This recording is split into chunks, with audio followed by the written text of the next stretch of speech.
안녕하세요. 부자엄마 생존기입니다. 지난주에는 6.17 폭탄급 부동산 정책 발표가 있었습니다.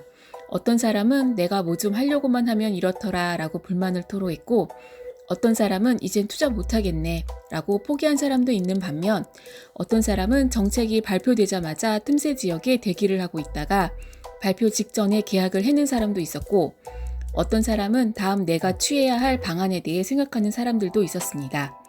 여러분은 어떠셨나요? 저 역시도 올해 건물주가 되겠다는 목표로 예전처럼 변함없이 임장을 다니고 관심 있는 물건을 보고 있었는데, 중간에 발표를 맞으면서 왠지 투기꾼이 된 듯한 묘한 기분이 들기도 했습니다. 이 물건에 대해서는 나중에 자세히 한번 말씀드리도록 하겠습니다. 우리는 이제 근로소득 외에 자본소득이 필요하다는 자본주의의 속성을 깨달았습니다. 기존 근로소득에서 벗어나 자본소득을 얻고자 그곳에서 나오려고 애를 쓰는데 그냥 계속 거기 있으라 하는 것 같아 조금 씁쓸해졌습니다.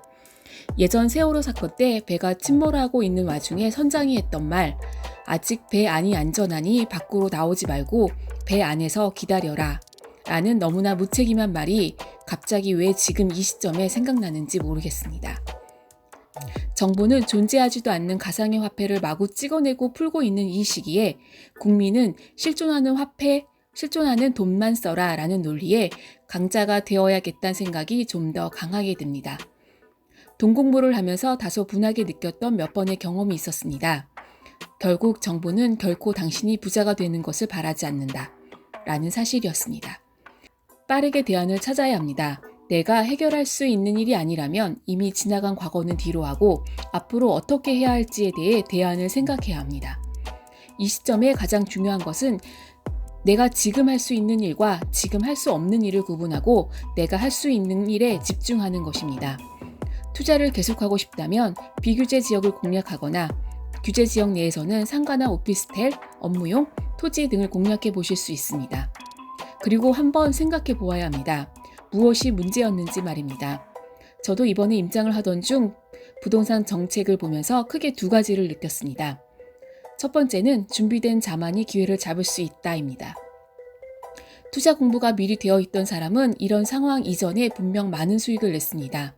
만약 내가 그 기회를 놓쳤다면 아직 내가 준비가 덜 된 것이니 다음 기회를 잡기 위해 지금 바로 투자 공부에 더 매진해야 합니다. 두 번째, 준비가 됐다면 실행에 옮겨야 한다였습니다.